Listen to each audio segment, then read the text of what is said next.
We are back after a crazy dramatic Champions League first leg in the semifinals.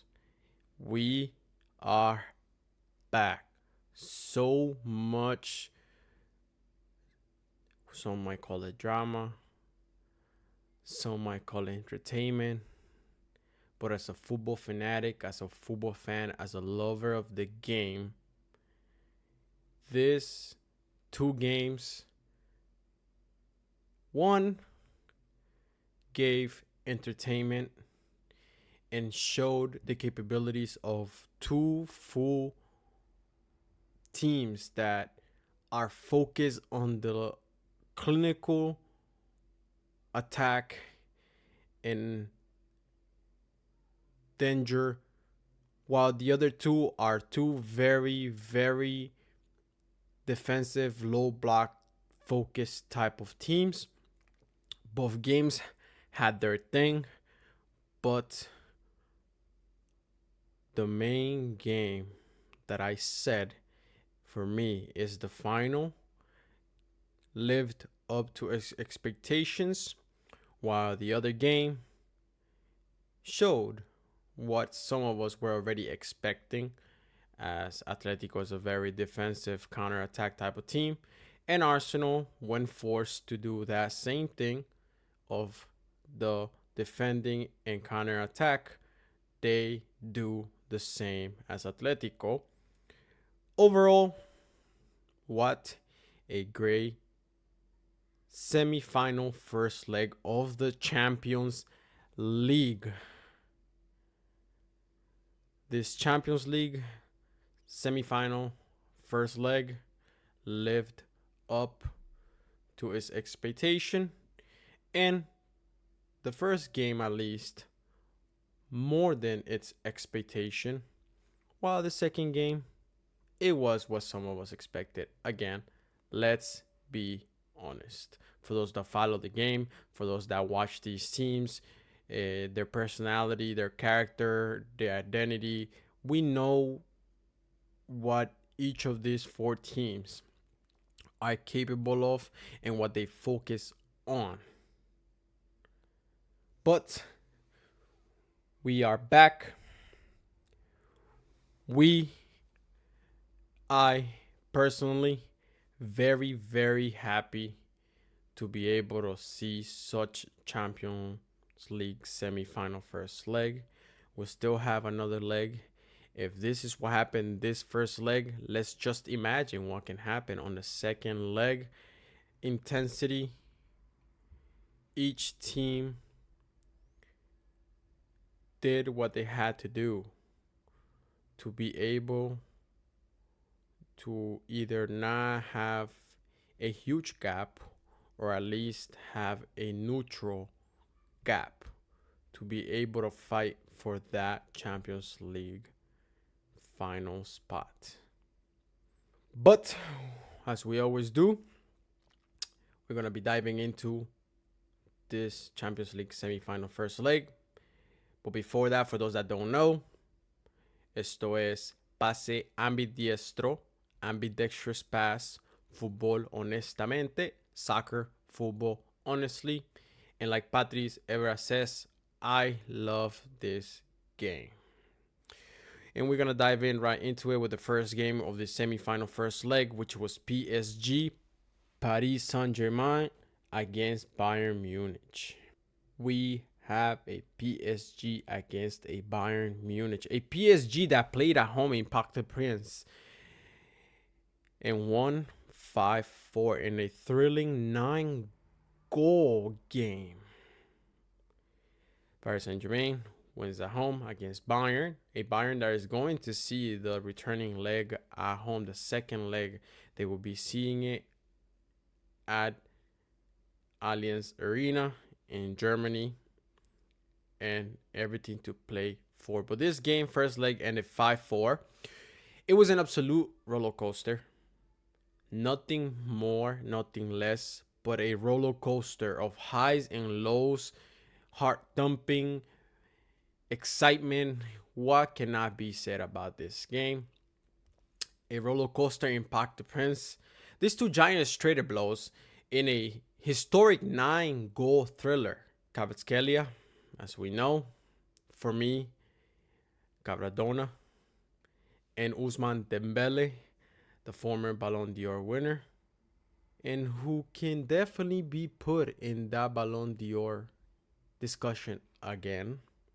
But these two players were untouchable, both netting spectacular braces for PSG and relentless offensive display of PSG.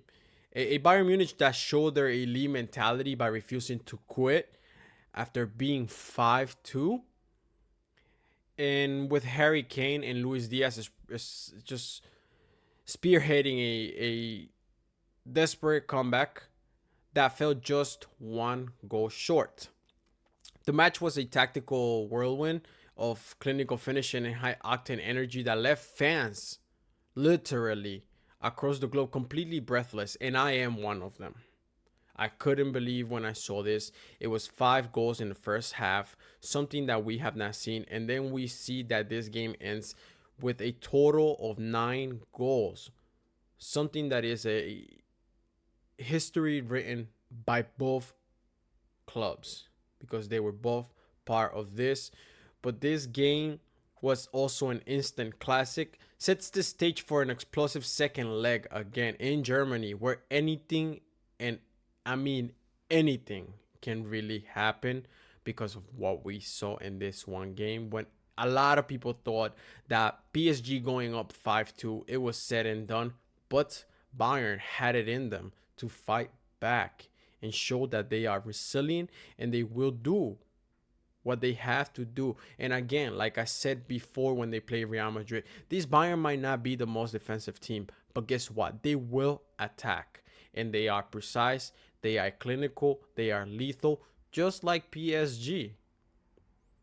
Bayern fought, and they have everything to give at their home when they see the second leg.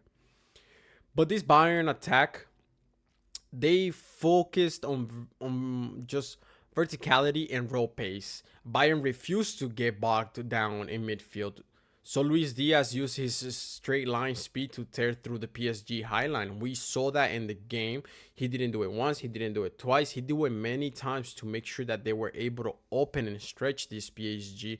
And then at the same time, we had the spatial drift from Michael Olise, who was not in the game as much, but the few times that he grabbed the ball in the final third, more than anything, Olise was a little bit of a ghost in the final third. But for his goal, he simply just drifted into that central pocket, something that we see often, that he either goes from the right into the center, or he just literally goes left.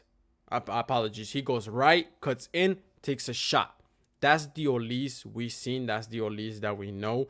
A Olise that when you allow him to do that, he gets very comfortable and he will be threatening. But in this one, for Olise and his goal, he simply just drifted into the central pocket that PSG defenders didn't track. And that's what happens when you don't track a player like him. He has a little left foot.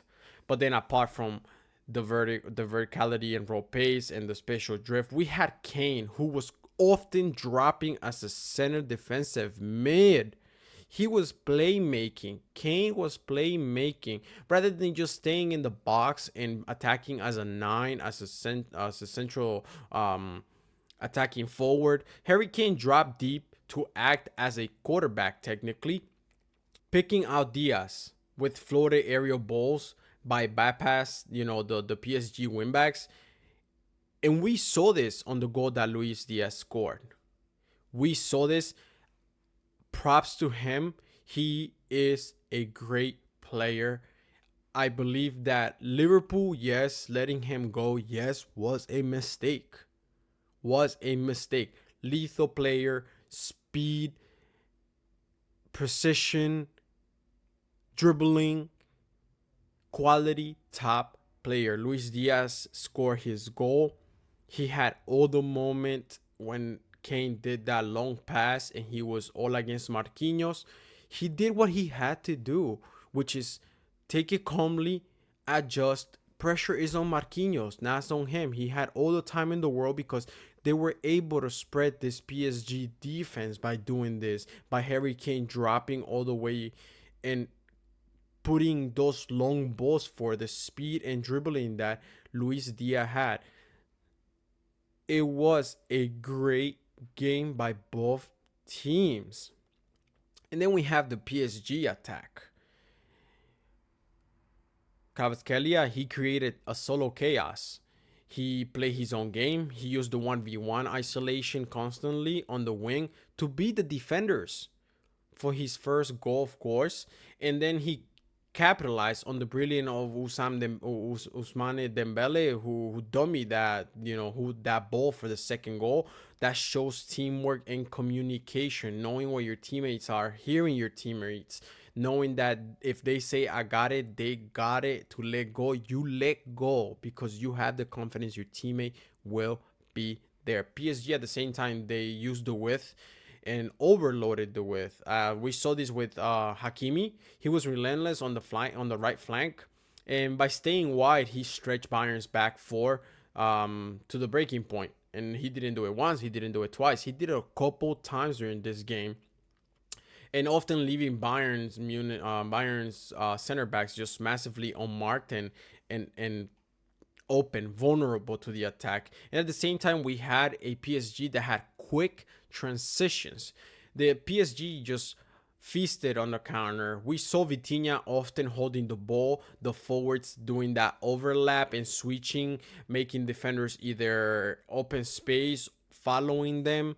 So we saw that Vitinha very, very smart. For me, Vitinha best midfielder in the world when it comes to creating. He has vision, has precision, and those things matter. He knows how to control the tempo, even when the game is really, really intense. But the PSG that feasted on the counter when Bayern lost possession, PSG that moved the ball vertically and with lightning speed often. And Bayern was, their center backs again were always massively being left unmarked, and that shows you the type of game that you had. And then this was a 9-goal thriller between PSG and Bayern that officially became the highest scoring single leg semifinal in Champions League history.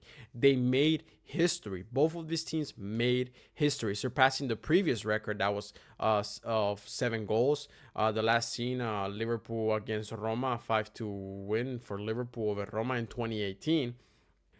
The PSG versus Bayern match was the first ever semifinal that featured 5 goals in the first half, and PSG also became the first French club to reach 100 wins in the Champions League. This was also a single season club record for Kvaratskhelia, brace that took his season tally to 10 goals, equaling PSG record for a single Champions League set by Zlatan Ibrahimovic in 2013-2014 season. And then at the same time, we had the most goals in a knockout season, with 43 goals for PSG and 42 for Bayern so far this season. Both teams are on the verge of breaking Barcelona's all-time record of 45 goals that was set in the 1999-2000 season. PSG first team to put 5 goals that came from 5 precise attacks. And this is the first time that a team has put 5 goals past Bayern Munich in 31 years. That shows the type of team that PSG is. While Bayern had 8 shots, 4 goals. In this game, you had to be precise, you had to be lethal, and you had to be clinical. Every single one of those matter. Yes, you can create a chance, but that does not mean that the chance will most likely end in the back of the net. But you have to be lethal, clinical, and precise. And this is exactly what we saw from these two teams. Even though Bayern took the loss by 1 goal, I believe Bayern had a great response, a great bounce back in the same game. We saw this when they played Real Madrid. It was a high scoring game in both legs. But Bayern knew how to respond in the game. They saw their chances when Real Madrid lost the player. They saw their chances and they right away decided to inject the game in their favor and just go straight for the kill. In this game, they tried to do that after going 5-2. They're just a goal short, but that still leaves you with a whole full 90 minutes to play the best game you can to get yourself in that final and claim the last spot. But for me, this was the final type of game. This was the final type of game. Intensity was high. Both teams did what they had to do. Yes, in sports, there must always be a winner, a loser. Whether it's in the short term, long term, there must always be a winner. There must always be a loser. Some may say that the team did not defend well. Both teams, one wins, one loses. But hey, 9 goals. One took 5, one took 4. So some may say that the teams did not defend well. But what I keep saying is, what if the attacks were just unstoppable and clinically lethal?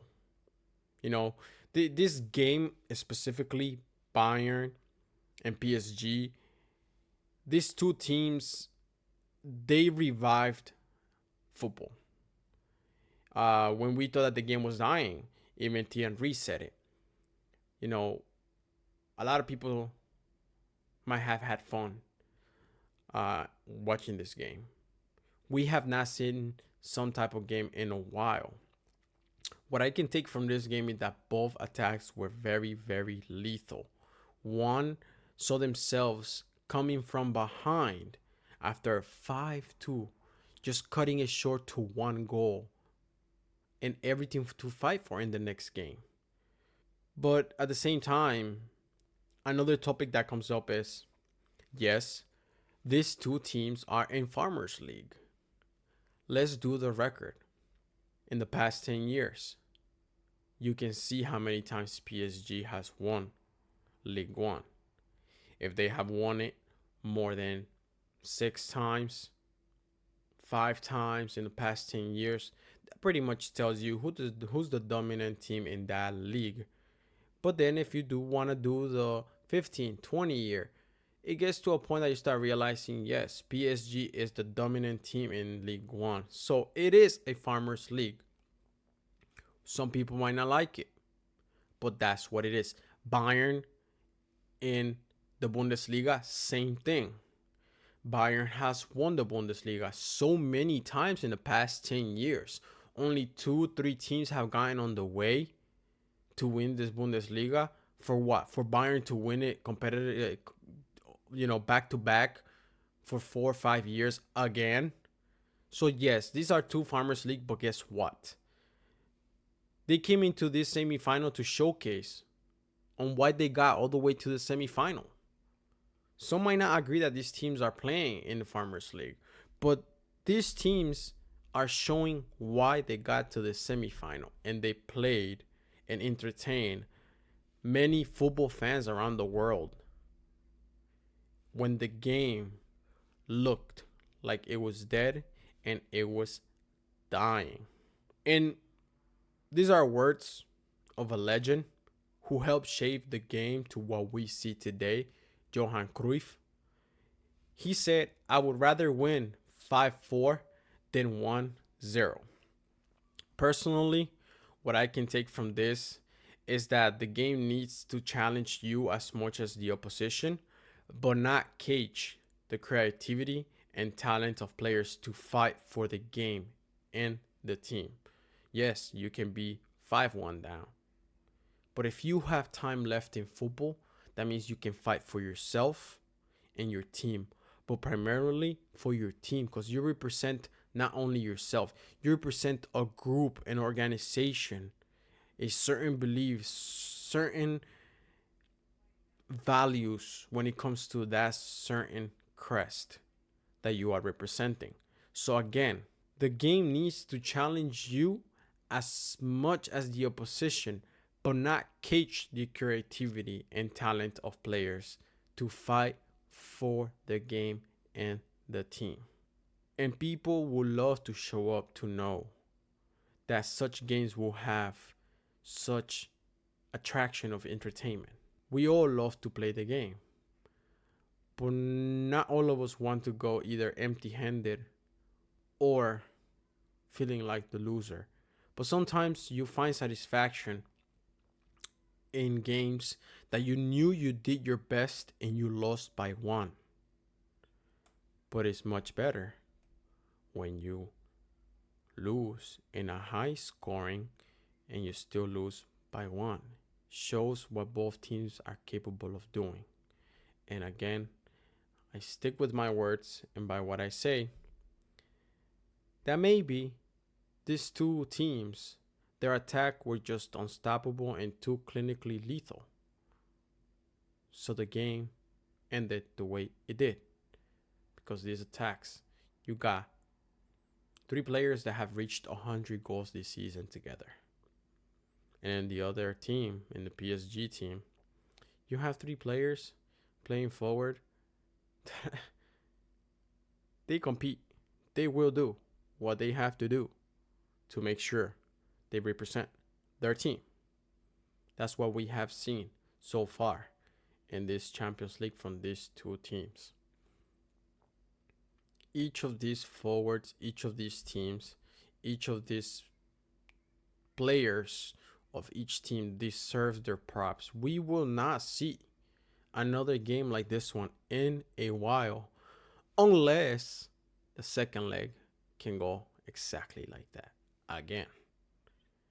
But in a few years, when we all see these highlights again of the PSG Bayern first leg semifinal, we will realize how Company and Luis Enrique are masters of the game. The game had so much to it. It ended up in a high score, yes, but each team did what they had to do to get to that point and still keep themselves in the competition.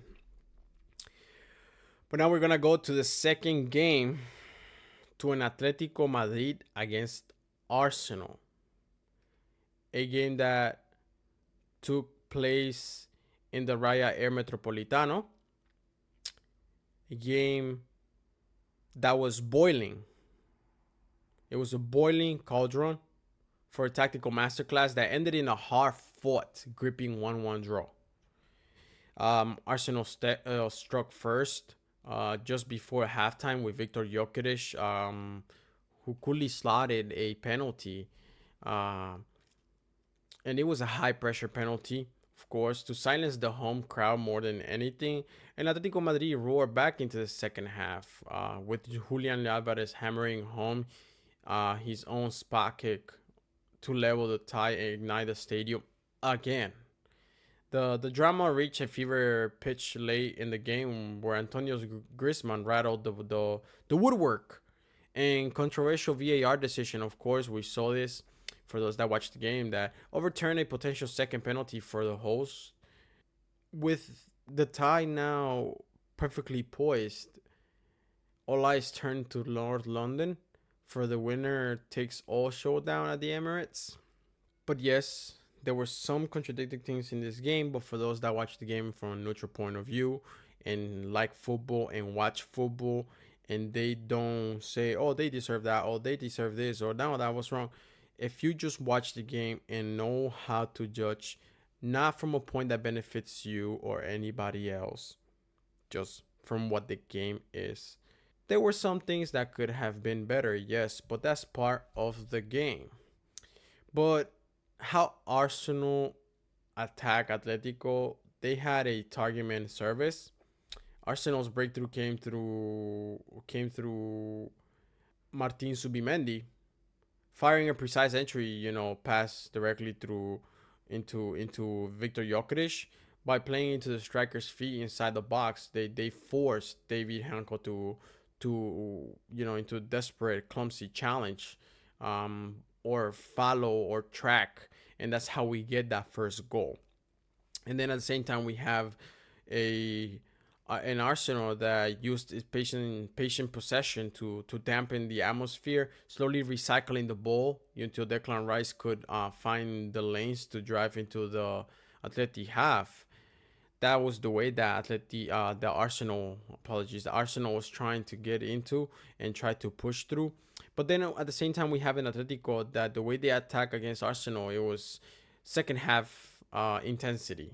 We saw that second half was owned by Atletico. Diego Simeone clearly just flipped the switch at halftime, and Atletico went from passive to too hot to handle. For those that watched this game, they saw this using a high press that forced turnovers in Arsenal's defensive third. And then at the same time, you have the win back volleys. You had Marcos Llorente, who was a catalyst, constantly firing dangerous crosses and volleys from the right. And it was one of those chaotic strikes that eventually just, stuck Ben's White's hand to earn an equalizer. And this is what we see in this game. Some might not agree with that, but it happens. And at the same time, we had Lookmans, who his movement was very vital and pivotal, holding the ball up and providing square passes. This guy, he's not afraid to go on the 1v1. He's constantly an outlet for Atletico. And at the same time, you have Antonio Griezmann getting into these square passes, who nearly won it late in the game, striking that woodwork. But yes, contradicting calls. Yes, the goals come from two penalties, and Gyökeres being pushed inside the area for the first goal. That was a penalty. That was a penalty. A handball by Ben White. A ball that caresses the leg, and however, the hand was too far from the body. That is also a penalty. I understand some Arsenal fans might not agree. And then the same thing with Gyökeres penalty. Some Atletico Madrid fans might not agree. But who agrees when things are against you? That's just typical. That's what it is. But then we have Eze's penalty that was turned back. And for me, and if you really look at the film, at the game, and put it from close, it's not a penalty. Henko grips just the tip of his foot when fully stepping on the ground. So it looks like he steps on him, but the foot doesn't fully grip Eze's foot. If anything, he only touched the tip of his foot that was probably touched or clamped onto the floor, but not much. Not much to say that it was a penalty. And of course, Eze, he sells it well. But again, out of this whole situation, what I take is that there needs to be better angle views on for VAR more than anything. Better angle views for VAR to be able to fully grasp the moment and the film of such fouls. And another thing is the slowing down the video. There's a lot of contradictions with that. Sometimes it makes it look more aggressive than it is. That's why I believe that better angles are needed, and just let it play at regular speed. See it at regular time speed. Slowing down the play only makes it look more aggressive. The error will always be there because it's human part of it. They are the ones making the decisions. But of course, that depending on who you support, you will say it was a pen or it wasn't a pen. I don't believe that foul was a penalty.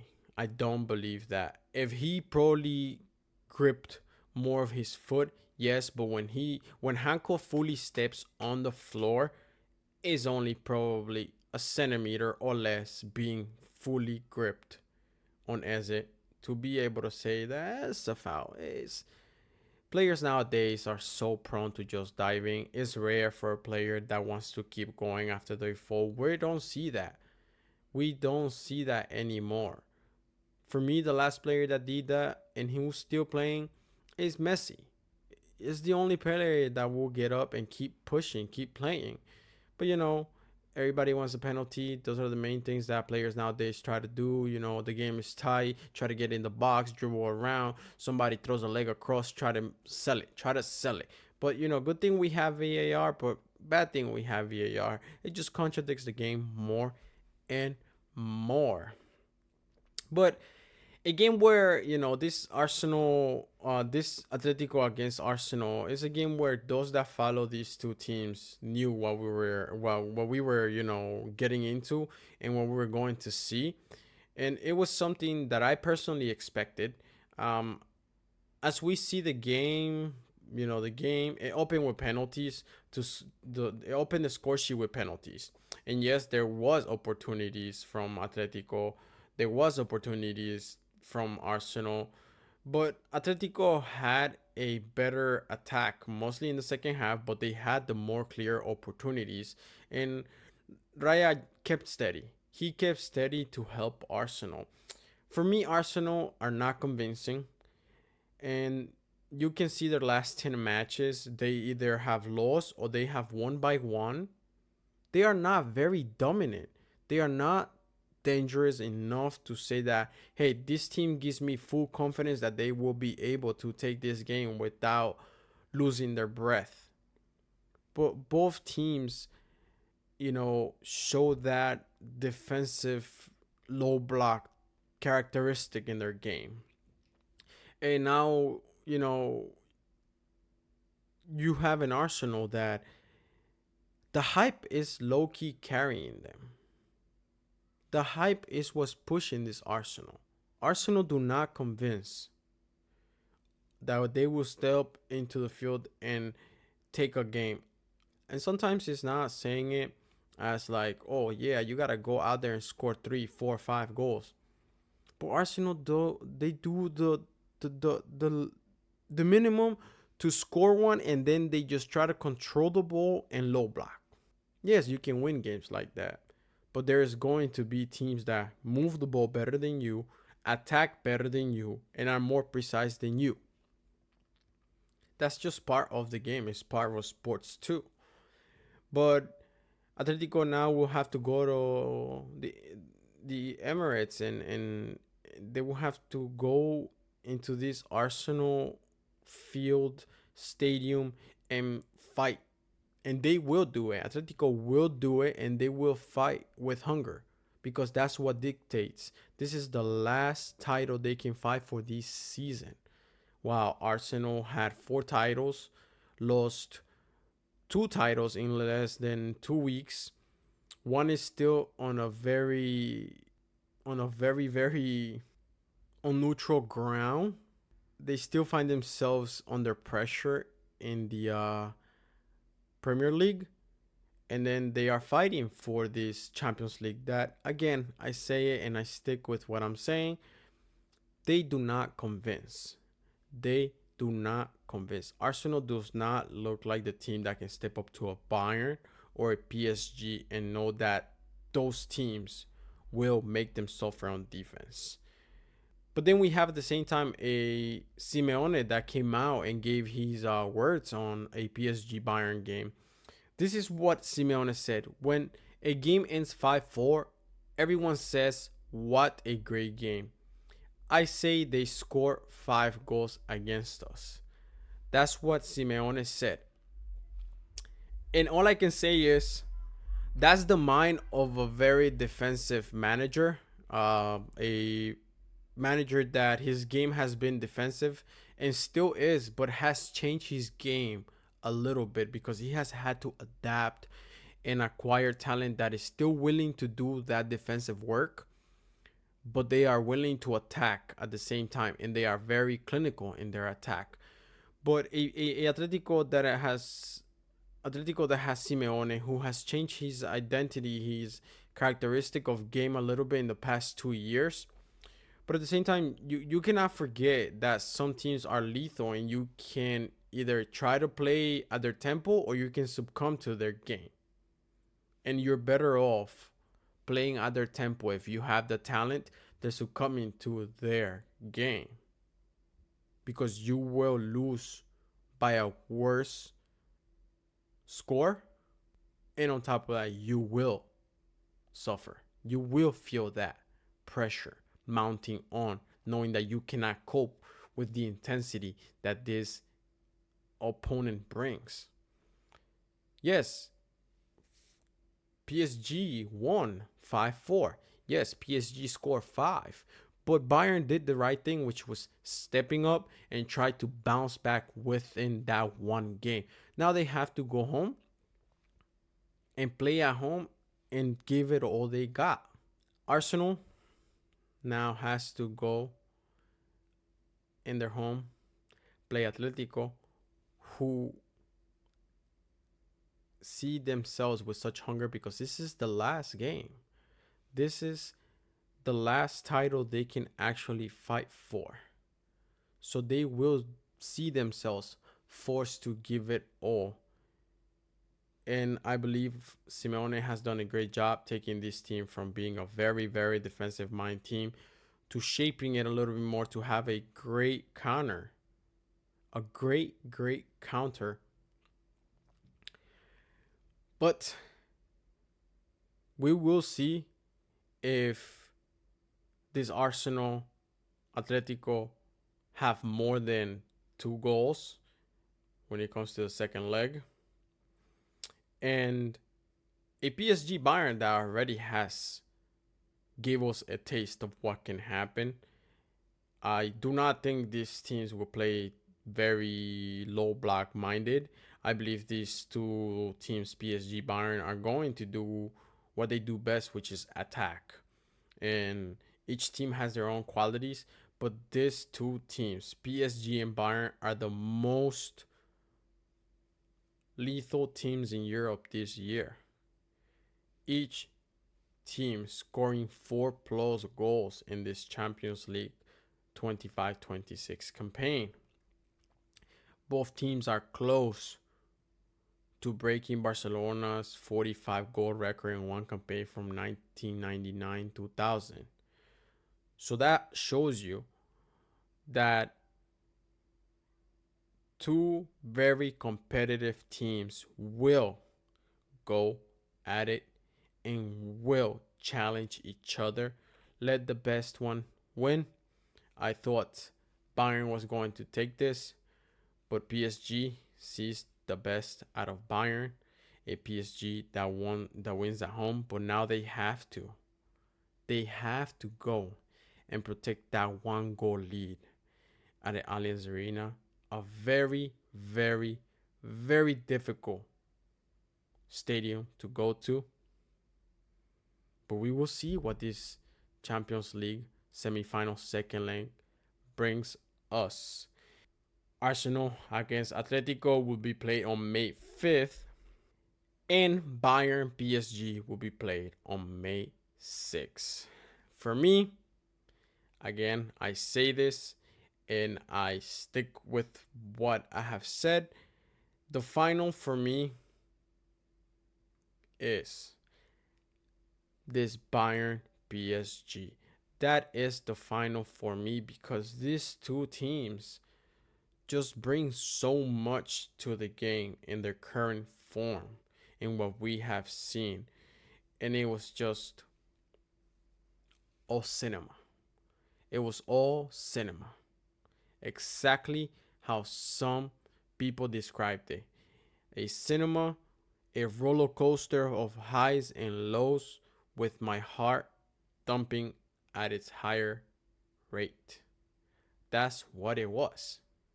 But we are excited, and this semi-final first leg made me love the game just a little bit more. But for those that don't know, esto es Pase Ambidiestro, Ambidextrous Pass, Fútbol Honestamente, Soccer, Football Honestly. We will be back next semifinal, which is on May 5th and May 6th. We will be recapping all this again to see who goes through and finally calls their spots in the finals. But one game is leveled, the other game has one winner, one loser, but still everything to play for in 90. But that's all for today. If you like the content, please like and subscribe. Have a good one. Thank you all.